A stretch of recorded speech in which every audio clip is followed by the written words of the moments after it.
Welcome everyone to Inside Artesian Basketball here on WREP 15 Sports in the YouTube MHS Rewind channel. I'm your host Eric Meyer, joined as always by Artesian head coach Kip Staggs. Couple of games to talk about here on this edition, plus looking ahead to the Artesians matchup in Mid-State Conference play, a boy-girl doubleheader on Friday night. Also talking a little freshman and JV basketball as well as the annual Little Artie Clinic that happened on Monday. Also, a lot to talk about. Like we said, Coach, let's get to the first game from last weekend. You guys had to battle a Bloomington North ball club that's coming in. Maybe one of the most talented teams that you've seen as you look across. Got a couple of guys that probably are going to get some Division I looks across the way. And it's a team you kind of stayed close, held close early. But they just kind of methodically chipped away, took advantage of some turnovers, and were able to get the victory. Yeah, we were really disappointed last weekend overall, because we played so well the weekend before, and we'd had a good week of practice. And we had a couple shots that didn't go down there in the first quarter that we felt like we needed to get to go in, and they didn't go in. And then next thing you know, like you said, a couple turnovers turned into easy baskets. And like I told our guys at the end of the first quarter, it's 13-6, but we gave them 4 to 6 points just on easy transition baskets that we can't afford to give up. And it was really more of our own doing than their doing. So, those were some things that we had talked about, and then it just got away from us at that point. So that was the disappointing part, because we had played so well the previous weekend and had a good week of practice. We'll be rolling some highlights as we talk about the game going on as well, the Bloomington North contest. Like you said, you had a good week of practice the weekend before. You'd kind of seen some things and maybe seen that you've kind of gotten a little bit of progress. What are some of the things that kind of you saw, you take away from the tape, that you thought that your team needed to now kind of improve on after that contest, and maybe some of the things that Bloomington North exposed, for lack of a better term? Well, I just thought we didn't handle their pressure very well. They got after us out on the wing and, took some things away from us, made us uncomfortable. So, we've continued to spend some time in that area. And, and so, that's just something we just got to continue to work at. And, when you're dealing with some young men that don't have a lot of experience, you're going to have nights where they're going to perform real well and nights they're not. And the thing about it is that it's just been inconsistent right now. So we get a couple guys playing well. I thought Caleb Cheatham and Dayton Devon had a really pretty good weekend overall for both of them individually. But we've got to have everybody on the same page. Our margin of error is thin. And so we've just got to continue to chip away, and everybody's got to be playing as well as they can on a nightly basis. What we talked about as well last week a little bit, the fact that you're coming in, you guys have a young team that's kind of learning as you go. Unfortunately, you're getting a trial by fire, and you're playing some really good ball clubs. It's a very athletic Bloomington North ball club. They want to get up and down, and once they started smelling those steals a little bit, that was able to fuel what they did and get into what they like to do. Oh, no question. They wanted to play a full court game, and we needed them to play against our set defense. And we felt very good about our set defense. We felt like when they went against our zone, they struggled to score a little bit. We could kind of keep track of people a little bit better. The problem is those turnovers turned into a dunk and an easy layup. And, and then all of a sudden, our group, for the first time in a while, they struggled with that. Our groups had pretty good resolve and have battled pretty good during the course of the year, especially since Christmas. And so for the first time since that time, we kind of took a step back in that regard. And so, we addressed that a little bit on Saturday, and our effort was a little bit better Saturday. Saturday night, you guys go on the road. It's an odd start time to accommodate some things that Guerin wanted to do. So it's a 4 o'clock JV start, about a 5:30 varsity tip-off. But you guys got off to a pretty good start after opening barrage by Guerin Catholic, at least in that first half of play. You guys are pretty close with the Eagles. Second half, though, they kind of hit some shots, kind of pulled away, and ended up with the victory. So, we started off down 7-0. And then you couple that with a 7-0 run that they started the third quarter. That's 14-0 right there that we just really couldn't overcome. But credit our guys, from that 7-0 start, we battled back, made it 22-18 at the end of the half, and had a shot that goes in at the buzzer. And, you could have probably called it either way. It was that close. And then we missed a couple free throws right during that stretch going into the first half. And so we could have really been ahead at halftime, which would have negated that 7-0 run that Guerin had started in the third quarter. So, and then They got up double digits. We got it back into the 8-9 range. We just really couldn't get it any closer. I thought we did some adjustments during the game that our guys responded to pretty well. We switched up some defenses that helped us. We got the ball where we needed to get. And so, from that standpoint, we did some good things, and we played much better on Saturday compared to Friday. And, you got to think about the two teams we played this weekend. I think coming into the weekend, they were 20-5 overall and for the record. And, that's something that, they're having a good year, both of those teams. And, Garen's going to continue to win a lot of games in their league. But overall, Saturday we were much better than Friday, but we just expected more based on how we'd been playing and our week of practice. So, but like I said earlier, Dayton Devon played really well. He had 13 points. I think he had 7 rebounds in the Garen game. Caleb Cheatham was very aggressive, handled the ball very well for us, got to the line, settled us down against the pressure. And so he's come along as well. And so those are 2 bright spots that we can pull away. And then, I think Zach Lynn's been a fairly steady guy for us here recently on the glass, 6, 7, 8 rebounds a game. And so he's doing a pretty good job around the basket. So, we're starting to find a little bit about these guys, about what they can do and what they can bring to the table. We just need to do it on a more consistent basis. You mentioned the consistency, trying to get those kids to do those kind of things as well. We also talked a little bit last week, the fact that how you always have that team so well prepared, and your scouts are really good, you and Tim and the other coaches that help prepare the scouts and get ready. At this point in the season with this young of a group, we talked about it a little bit, but are you still more trying to just focus on what your kids need to do and kind of sprinkle that stuff in with the scouts? Or are you starting to get to the point to where, hey, these kids can handle it and we need to kind of focus on that scout as much as we do as where we are? No, I think it's a little bit of a blend of both. So like this week, preparing for Perry Meridian, we gave them a little bit on Monday. Really didn't tell them this is what it's about, but we just, okay, these are some actions that we're going to have to defend and be able to get through. And so we went through some of that action without them knowing. Watched a little bit of film on Tuesday. We'll watch a little bit of film on Thursday in preparation of Perry. So we're sprinkling it in instead of giving it all to them in one encyclopedia version. We're trying to give them a little bit of chapter at a time so that they're not overwhelmed so much. And then at the same time, we're continuing to just chip away at what we do. We've got to continue to execute better. We've got to continue to block out better out of the zone. We felt like that was really an Achilles heel for us against Decatur Central and even Columbus East the previous weekend. So we're going to continue to chip away at that. We're going to continue to look at options and kind of stop and instruct and show the players, what are you looking at? What are you looking for?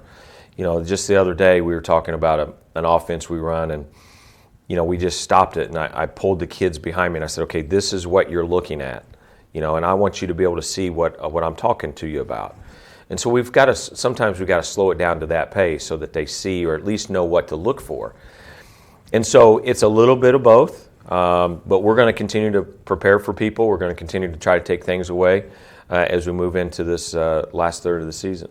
You've got Perry Meridian. You mentioned the Falcons. We're going to get to them in a second, and a former Martinsville alum, Mark James, as well, who's happened to be heading into the Hall of Fame. We'll talk about that as well. But let's talk a little bit about the other ball clubs that you have here, the freshmen and the JV. I got a chance to see the freshmen play on Tuesday night, I guess it was, because they played South as the girls' JV game was going on. But can you talk a little bit? Let's start with the reserve team and talk a little bit about what you've seen out of them and how Coach Helms has done with them thus far this season. So Coach Helms has done a great job. They're right at about 500, and it's a little bit of a chess game from the sense of, he's got a player for this quarter and a player for that quarter, and so he's trying to piece it together.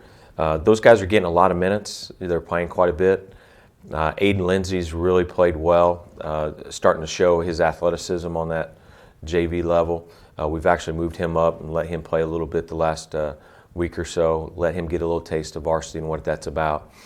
And then, Isaiah Martlett is, a guy that just does a good job. He can shoot the three and has really done a good job with that. Dalton Deckard's a junior that's just a program guy. He loves basketball, loves being around it, wants to be a coach in the future. So, he's doing some good things. And And so, not to leave anybody out, but they're all doing their part. Thatcher Anderson leads our program in charges taken. We keep track of all the charges for all 3 teams, and he's taken 7 or 8 charges on the season. And so, he's doing what he can to help the team be successful and in his way. So, they're growing, they're getting better. And you got to also remember they don't have Dayton Devon in there that they played with as an 8th grader, and they don't have Landon Myers there that was their point guard as an 8th grader. So, they're still trying to. They may be a little bit out of position, but they're still trying to find their way. But they're having a good year. They're very pleased with them. It's a kind of a group that they enjoy basketball. They just enjoy it. They talk to each other. They have a great sense of team about them, and so they're really just a fun group to be around. And so it's good to see them having some success along the way. Our freshman team, Ryan Taylor's coaching them. Ryan's doing a good job. They are over 500. Got a good win against Bloomington South on Tuesday. Had a couple games kind of slip away from them. Bloomington North on Friday kind of slipped away from them. And so they've had some games that were tight. They beat a Franklin Central team this past Saturday and lost to Lafayette Harrison in a tournament on Saturday. So, they've had some success against some good schools, larger schools, and, they just continue to get a little bit better and better. And again, you got to think about them. They've got Caleb Cheatham. He's up between the varsity and JV. So they've kind of lost their point guard from the past couple years. You also sprinkle in the fact that they've had an injury or two that kind of promotes some of those other guys in there playing more minutes. But they've done a great job. It's a fun little group. It's a pretty good basketball group overall in the sense they've got a little savvy and they kind of know a little bit about the game. So that's an exciting group down the road to look for. So that's a look at some of the programs, the teams in the programs, the JV, the freshmen. We talked about the varsity earlier on. You also mentioned at the outset of the show the fact that you had your annual little Artie's clinic. You had all those players out there helping the future Artesians. It's been a tradition. It was on Monday night you had in the John R. Wooden Gym, and lots of young kids in there seeing some of your young men help them learn some more basketball skills. It's probably the best thing we do all year, to be honest with you. We bring in our little Artie players, grades 2 through 6, and we spend about an hour and 15 minutes. Our players are introduced, and the players interact with them. And to kind of share with you our team, our varsity team, so I have to tell them, okay, when you go over and grab a little guy, tell them who you are, ask them what their name is, what school they go to, who's their favorite NBA guy. Because our guys are really shy, they're timid, and so we've got to work with them about how to interact with little guys.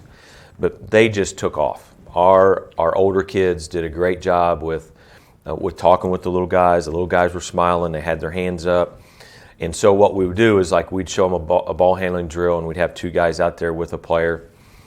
And then that player would instruct them and demonstrate and show them and help them, and then they'd go get 2 more guys. And then so we kind of went back and forth, bringing players in and out from little Arties. So we focused on shooting, we also focused on ball handling, and we focused on a little team play with pass and cut. And then we had our autograph session. And, our guys, I think they don't understand, our older guys, they don't understand the torch that they carry and how important it is what they do. And so for them to have a little feel, to see those little guys look at them, really helps them as much as it does the little guys. And so it's a win-win for everybody. And like I said, it's the best thing we do all year. And, we had well over 100 kids here in attendance on Martin Luther King Day. And it's a great way for us to give back to the program, give back to the youth of Martinsville. And hopefully they get a little fire, get a little fever, if you will, and decide as a little Artie player, hey, I want to be an Artesian basketball player when I get older. Sparked some interest there. It's been doing it for a long time. It is outstanding that you guys do that and give back to that program for the young kids to look up to those varsity players. So you get them out there on Monday, and now you get back to practice on Tuesday night again and get ready for, like you said, the Perry Meridian Falcons on Friday night. It's that boy-girl doubleheader, so the girls will tip off at 6 o'clock. Get out there, watch the Artesians battle. Coach Jesse Johnson's group out there as well. And then the boys take over at 7:30. It'll kind of be the reverse for the JV teams there on Friday. But you're going to be playing a former Martinsville guy, Mark James. He's had a ton of success and going into the Indiana Basketball Hall of Fame. A great honor for him, but also kind of for Martinsville to say, hey, there's another Martinsville guy that's going into the Hall. So, he'll be the ninth one in Yeah. Indiana Basketball Hall of Fame that is moving in there. And, he has well over 500 victories. He's had great runs at Covington, Franklin Central, Ben Davis, and, trying to do the same at Perry. And, he's one of the best in the business. And, the way he goes about what he does is one of a kind, and it's all good. He is rock solid with what they do offensively and defensively. His guys are going to be disciplined. They're not going to beat themselves. They're not going to turn the ball over, and thus they're very hard to beat. And they don't beat themselves. But he's always been very good to Martinsville basketball. Whenever we've had interactions about whether it's a summer tournament or whether it's exchanging films or whatever, he's always been very good about those types of things. And obviously, we like to claim that he's a Martinsville guy, even though he's at Perry Meridian. But their team's good. Their record may not be indicative, but they've got the young men that's committed to Butler. They also have another guard out top that's pretty good, and they all know their roles. Coach James is going to make sure they all understand what they're supposed to do or not supposed to do, and they adhere to it. And so it'll be a tough task for us on Friday. As you see what they're going to do, you got the win here last year in that boy-girl doubleheader. Martinsville had a sweep there of that. But what do they like to do, to explain to the audience that's watching? We know if you've been around, they're very disciplined, they're going to take their time, but what are we going to look at and what are we going to see offensively and then defensively out of his team on Friday night? So offensively, they're going to be very methodical. They're going to make a multiple number of passes, and our guys are going to have to be patient defensively. You're not going to be able to just run around and try to get steals because they'll make you pay for it. So you're going to have to hang in there and play through what, in the pace that we've been playing, will seem like light speed to what we're going to experience on Friday. So we're going to have to work through that and be extremely patient and hang in there and keep our concentration level to where we're not falling asleep after the 7th, 8th pass. We've been playing teams that they're going to shoot it on the 3rd, 4th, or 5th pass. Now you're going to go 2 or 3 more passes, if not more. We're going to have to hang in there and play through it. And so very methodical, motion-type offense. They'll run some flare action. They'll have a mover blocker. They've got 2 pretty good-sized young men down in the post. And they'll let Taylor and the other young player go off of those guys and try to create some things. And then on the defensive end, he's primarily man-to-man, but he'll mix in a little zone, a little matchup, kind of catch you off guard a little bit. They had a great win early in the year against Mooresville, beat them 72-51. They beat Columbus East by 10. They get beat by Pike by 2. They play Center Grove relatively tough. So they've had a lot of good games. And, they got beat by Southport early in the year, and I think it was in double overtime. So they could have started off the season 3-0, but they're 1-2. So as they come in 5-8, they could very easily be a 7-6 or maybe an 8-5 team at a minimum. So you don't want to just look at their record and say right. They are who they are. But they've got some guys that can play, and they've had some moments where they played really well. You know what they want to do, what they're going to try to do, what's going to be key for your ball club to be successful against those things on Friday. Well, first of all, defensive patience. We're going to have to hang in there. Obviously, if you got the steal, that's one thing, but you're going to have to hang in there and play through some things. The second thing I think we're going to have to do is we're going to have to rebound out of the zone and out of the man and make sure we keep them off the glass. We don't want a team that's very methodical. It's kind of the opposite of a team that shoots it quick. It's the same scenario with a team that's very methodical. You don't want them to get an offensive rebound, and now you got to play for another 5, 6, 7 passes before they shoot it, because that can kind of wear you down mentally. So we got to make sure we rebound well. And then, offensively, we've just got to execute. We've got to make some shots. We've got to shoot over 40% for the game to give ourselves a chance to win. And, we've hovered in that 30 percentile. And, we've just got to make shots. And then ultimately, we need to make sure we get off to a good start. In the Decatur game and then the Columbus East game, we had some really good starts. Our Indian Creek game, again, a good start for us. So we need to make sure we get off to a good step. All right, Coach, we appreciate you joining us as always. We'll see you there this weekend. Thank you. Enjoy it. Everybody come out up to Perry Meridian on Friday. It should be a nice night for Indiana high school basketball. Lots of Indiana high school basketball going on Friday. Like we said, the girls will tip off at 6, boys 7:30, and the JVs play at opposite of that as well. I'd like to thank the head coach, Kip Staggs, for coming in as I get my phone here, as always, for the head coach, Kip Staggs, along with Zane Spangler, who helped produce it. I'm Eric Meyer. We'll see you again next time inside Artesian Basketball.